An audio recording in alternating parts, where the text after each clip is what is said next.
Hello everyone, my name is Jodi Lyons. I'm your host of Your Need to Know, and you can find me in real life at www.senior-sherpa.com.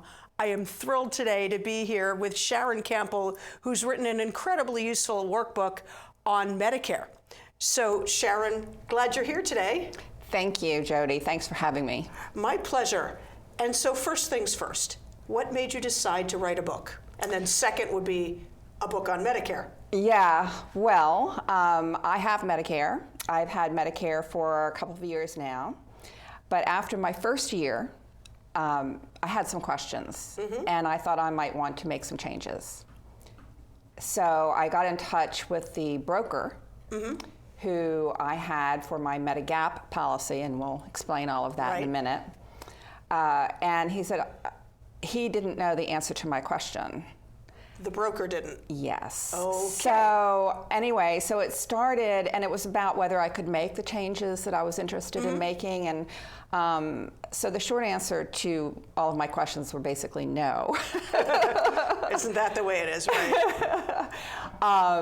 It's no with a caveat in terms of you can make changes sometimes to a Medigap policy, but it may wind up costing you a great deal of money. You go out of the loop, as it were, in terms of being able to get the same or better coverage without having to go through a full application process. You learned the penalty world and application world. Yes. So why don't we start for a minute with real Medicare basics? Okay. Okay, so we all know there's Medicare, and then there are Medicare with letters after it. Yes. So why don't we start with Medicare Part A, and can you explain what that covers? Well, since Medicare is not straightforward, of course I can explain that in just a second, but so because Medicare is not straightforward, what I found was, in researching my issue or issues, was that there were a great many other question marks out there when I started talking to other people who had these penalties and this, that, and the other thing. Right. So that's what got me into writing a book that helped virtually everyone. So Right, and I think where I always have interesting conversations with my clients is they all say, I don't know if I have Medicare. I don't know what it is or not. Hospital's going to cover it, doctor's not going to cover it. I deal with a lot of people in nursing homes, and they don't know whether they're there under A or B, or the D for the drug plans, or any. So we can get to some of the other questions first, but if we could start with just what the letters are so that people have a basic idea of what we're talking about. Okay, so I brought with me an example from the workbook, and of course we have the workbook itself right here if we need to go to it.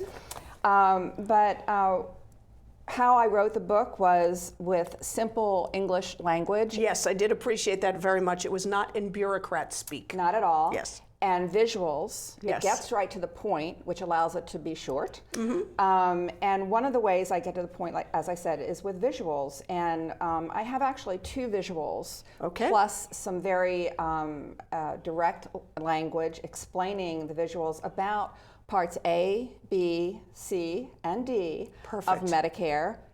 And I saw you did Medigap. Yep. Yes, we are definitely going to have extensive conversation on Medigap. Okay. So the very basics are that there's what is called original Medicare. Yes. Which is Part A and Part B. Most people will get Part A free.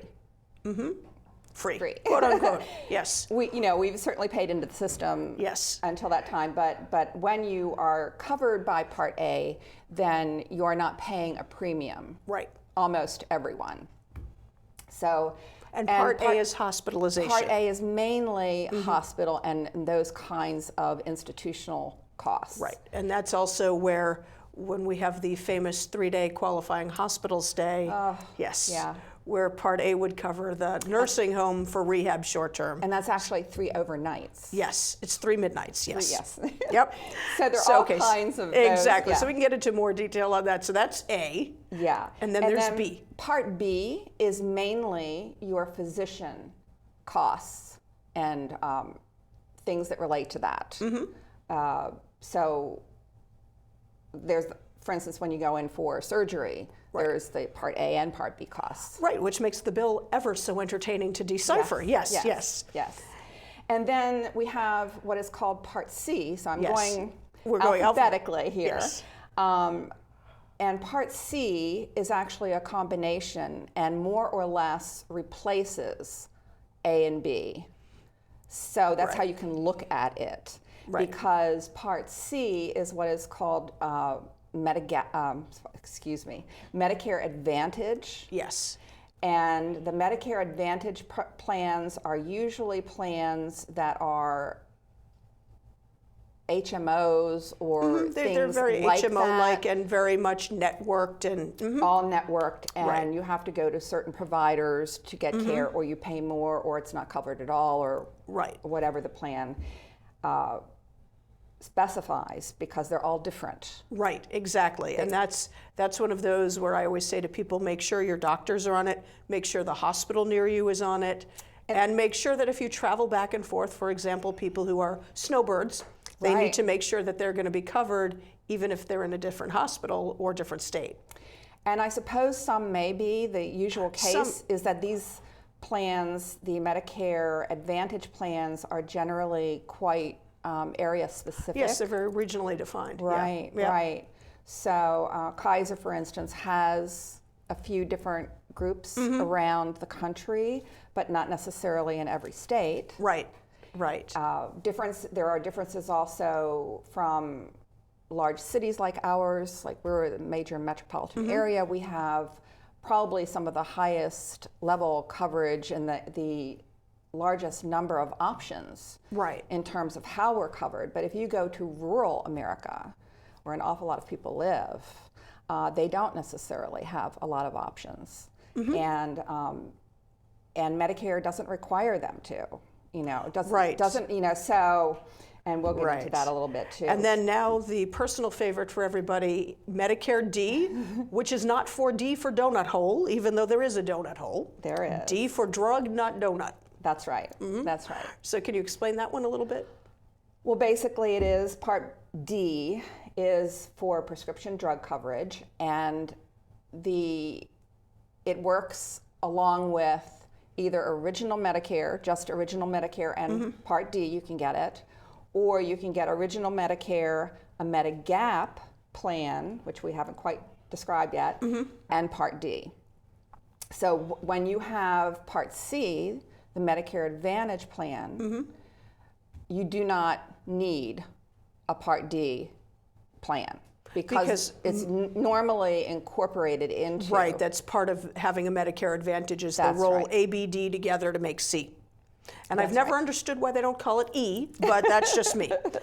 Okay, so thank you for the definitions. So now we've covered Medicare A, B, C, and D. Would you like to discuss Medigap for a moment and just define that? Absolutely. Okay. Absolutely. Medigap is private insurance that you can get to cover the 20% gap in payment. Okay, and by the 20% gap in payment, you mean copay. That between, or words similar to that. So for example, in nursing home world, after day 21, Medicare only pays 80%. And there's a 20% gap where the family has to write a check. Well, that's basically it. Okay.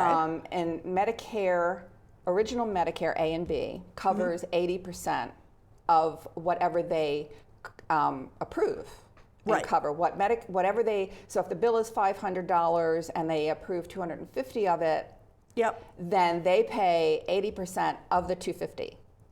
And then your Medigap insurance should pick up that other 20%.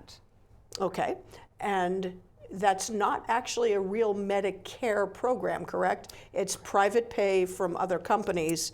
And I'm not intending to endorse anybody, but AARP is the first one that comes to mind. Are there other companies that I'm just not thinking of that provide Medigap insurance? Oh, yes. A number of, United Healthcare, I believe, is the one that AARP has partnered with. I, for instance, have my coverage under Blue Cross Blue Shield. Okay. And there are any number of other companies that actually provide Medigap policies, and those policies are standardized. Okay. And makes again, sense. we have alphabetical. Alphabet soup.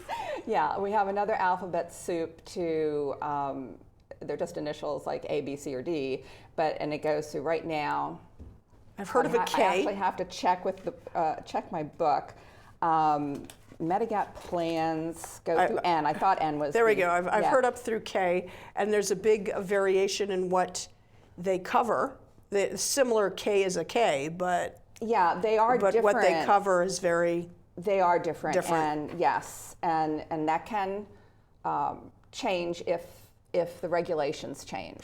Right. So Absolutely. they are required to provide certain kinds of coverage under each type of plan. Absolutely. Right. So now that we've discovered and discussed all the different letters for Medicare, can you just give us a quick intro? We have about a minute and a half left on who Medicare is supposed to cover. Who's supposed to get Medicare? Well, virtually everyone, but in particular, everyone who has worked for a certain for a certain period of time. And there's an age restriction? 65 Okay. is the age that most people will become eligible to enroll in Medicare. Okay. That doesn't include people with certain kinds of disabilities and so on Right, and so there's forth. certain- So right. so that doesn't cover quite everybody, but so some people with issues like renal disease are able to apply earlier.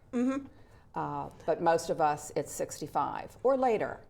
I didn't take it at 65. Okay, and when we come back from the break, we'll talk a little bit more about when you start, how you start, and the process for all of that.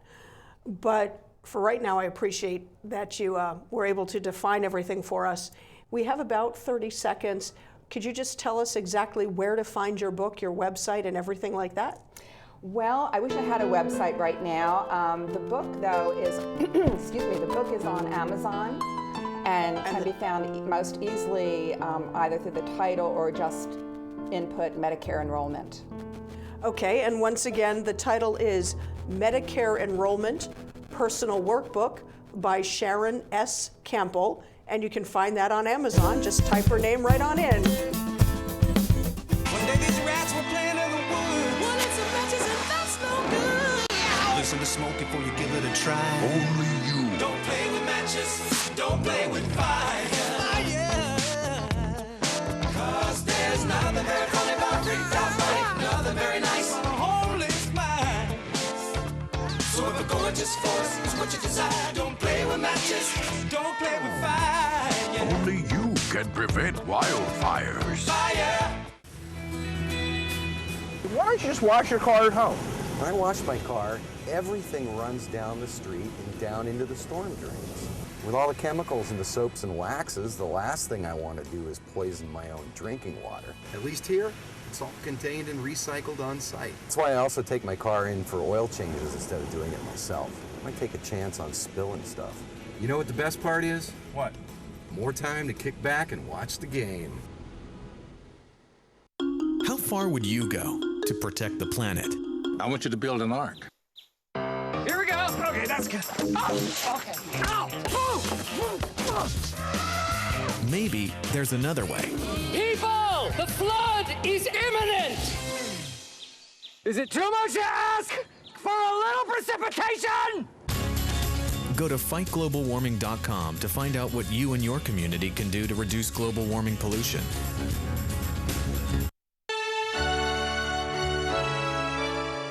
Somewhere around the world, there are men and women of the armed forces risking their lives, helping rebuild communities after natural disasters, collecting toys for needy children, tutoring kids in school. These are your sons and daughters who work to keep us safe, secure, and free. Dedicated men and women who put their country first.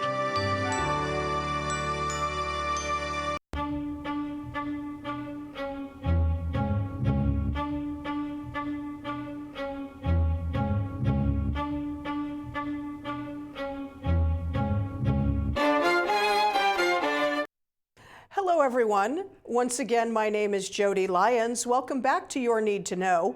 And today I'm thrilled to be here with my guest, Sharon Campbell. We've been talking about Medicare, and we first went through and did all the definitions in the previous segment. Now let's get to the real meat of the matter. How about if we talk about the main problems? I know people like to use the word challenges, but really they're problems. What are some of the main problems people come across when dealing with Medicare? Gosh, there are a number. First of all, it's the sheer breadth of information that you, most of us at least, need to take a look at to understand where we might fit in all of it and what our budgets can afford and all that sort of thing. So we talk about Medicare as if it's this one thing, which right, we've it's just not a monolithic being, right? It's definitely not a monolithic being, and you can put it together in different ways, as we discussed briefly. So that's one thing. We are discussing it as one thing that seems simple and isn't. Mm-hmm. And the other thing are these penalties and pitfalls that people run into. Okay. So what I found, to my shock and surprise, was that even though you are enrolling within a certain 6 or 8 month period, for instance, and they can vary, the enrollment periods can vary depending on the enrollment period that is best fitted to your circumstances. Wait, so can we back up for a minute? Mm-hmm. So first of all, what is an enrollment period? An enrollment period is that time, a period of time that you have to enroll in Medicare where you don't have past conditions considered and certain other perks in terms of... Right, so it's actually it's a guaranteed issue period. Guaranteed issue period that, depending on your particular circumstances, I mean, there are global circumstances, for example, retirement or things like that, that's a different category than if you just waited and willy-nilly decided when you wanted to enroll, correct? Well, the enrollment categories are, let's see, they're not quite that simple. Okay.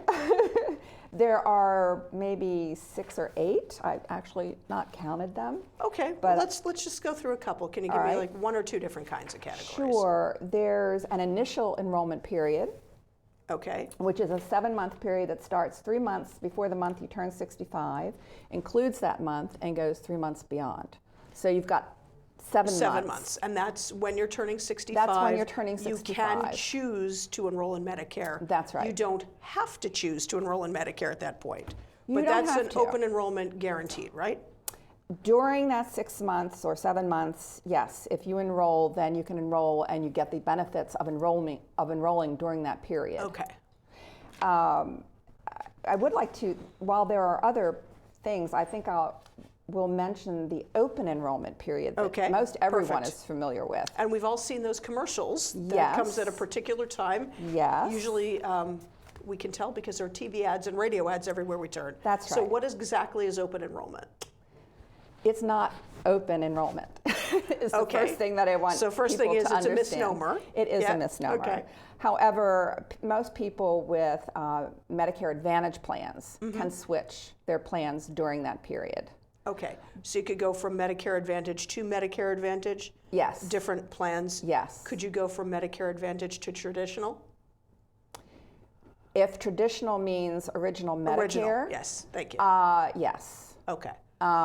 Yes. So that is, if you already have Medicare, during open enrollment, you could kind of switch, but it's not open to everybody who just decided they want it. Well, in that case, I'm assuming that someone may make that decision because of financial reasons. Or they're moving or things like that, our previous discussion. Or they're moving, well then if they're still going to be picking up a new Medicare Advantage program when they move to a new location, hopefully they have researched that before they make that move so that they understand. And Emphasis again, on hopefully. Yes, not because everybody again, does their homework. It doesn't happen for you. Right. No one does. You have to do all the research yourself, and you have to make sure that you can, in fact, disenroll and re-enroll within that period. Maybe there's another period that's more applicable.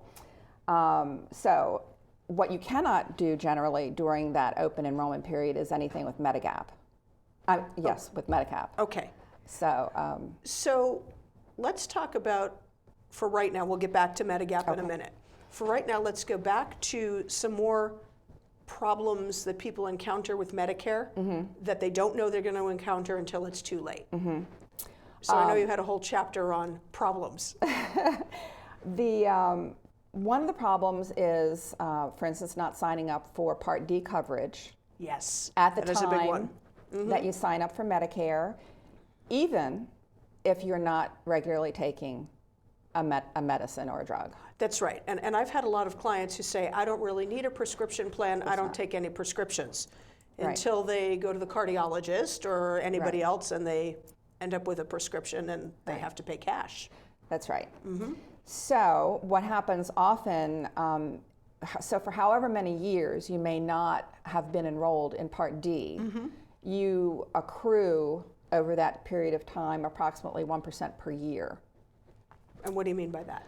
A 1% per year penalty. Okay. Approximately. So what does that mean? So if you 10 years later decide that you need a prescription, a Part D prescription drug coverage, then they will tack on this 10% penalty, So or it would whatever be the penalty will be at that time. whatever your monthly fee would be plus penalty. Yes. So it actually could end up costing people way more in year 10 than they saved by not, or how, Yeah, how well, it does that certainly actually depends work? on each person's individual circumstance, Okay. unfortunately. However, it will be more. So I have a friend, for instance, who did that. She didn't have a Part D policy for at least 10 years. And it's not a huge amount, but it's $18 a month that she will pay for the rest of her life. That's, I think, the key words there. It's for the rest of your life. It's not just for 1 year. Most of the penalties are, Okay. unless they're related to your income. Okay. And this is why I wrote the book, to at least get the basics out there, because I do point out all of these pitfalls and then point you in the direction on Medicare.gov. So I give you search terms, for instance, so that you can go deeper if indeed you have any of these issues. Well, and actually, you just raised a really good point. We should tell everybody the website people need to know is www.medicare.gov. And you should actually make sure to enroll yourself. You can actually create your own login and your own password. And you should go to My Medicare and make sure you know where you can find your own password so that you can tell what people are billing on your behalf. So www.medicare.gov, really good resource to look at. So we have a few minutes left, and I know we have barely talked about the pitfalls and the reasons that you're here, the reason that we needed you on the show. So let's talk about some more pitfalls. We already talked about enrollment period, and open doesn't mean open. What else? Well, I think the main things are the enrollment periods, so that you can, I don't think I mentioned this, during an enrollment period, you can sign up at the last half, for instance, where during that last half of your enrollment period, depending on which month you sign up, you can be without coverage until it starts up, until the coverage actually takes effect for 1 to 3 or 4 months. Can you explain that a little more? How does that work? So let's It's just one say of the I'm things working. to me that makes no sense. Okay, so let's just say I'm working, I have my regular insurance, and when I turn 65, I'm waiting till 2 months after my 65th birthday. So what does this mean by, so I'm like switching from an employer to Medicare, Right. or retiring and going to Medicare. What is this non-coverage? If you're in a special enrollment period, which sort of covers that. Okay. When I retired, I was in a special enrollment period. So for special enrollment periods, so these are an 8-month period that begins the month after your group health plan or other employment. It is based on ends, whichever comes first. So there's several Right. reasons that you would Sure, go into this. it's things that trigger, and it's similar to a lot of health insurance where there is something that triggers a special enrollment period, and it's a change in status, Right. a change in working status, marital status, and things like that. So basically, I think what you're saying is you have to know what it is you're looking for before you start trying to sign up for Medicare. You really do. You really do. You need to understand what it is that you're going to need going forward. What is your situation? What is causing you to sign up for Medicare? And I try to recommend that people sign up by the middle of whatever their enrollment period is. Be in the middle of the period. Don't and wait that till could the last be your minute. birthday for that. But this is do not wait till the last 12 hours of your enrollment period. Yes. Do not do that. You may find yourself without coverage, even though it's within the overall time period. You may find yourself waiting for coverage to kick in. Yes, yes. So I think that's a big one. And a lot of people don't expect that because for me, it doesn't make any sense. Right, and a lot of people think everything's processed instantly so that they've decided they're going to get Medicare or Medigap or something else. That's true. And then the next thing you know, it's not 12 hours and there's paperwork and things like that. Right, yeah. So have we hit all of the major problems? We have about 1 minute left. If there's one takeaway you have, other than do your homework and know what you're signing up for, what else do you have? Well, in the book, I have a 6-month rollout in terms of what you should start doing 6 months before if you have that luxury. So planning. I just think planning. Planning is huge. And what I always say, honestly, is I tell people to not only plan for what's happening now, but look at your family history. You may be perfectly healthy, but if you have a family history of heart disease and diabetes, you'd best make sure that your plan covers the best drugs for diabetes and heart disease. And plan in advance, don't wait till a crisis. Is that pretty much a safe bet? Absolutely. I even have a couple of pre and post budgets here in the book to plan with. That is wonderful. Sharon, I'm so glad you're here. This is clearly going to be very, very helpful to a lot of people. And I want to make sure that everybody knows to look at Medicare Enrollment Personal Workbook, Sharon S. Campbell, that's Campbell, and you're available on Amazon. Yes. And do you have an email address or anything that people could reach you at if they have questions? I think we showed that earlier, Medicare Workbook at gmail.com. Perfect. Thank you very much, Sharon. Thank you.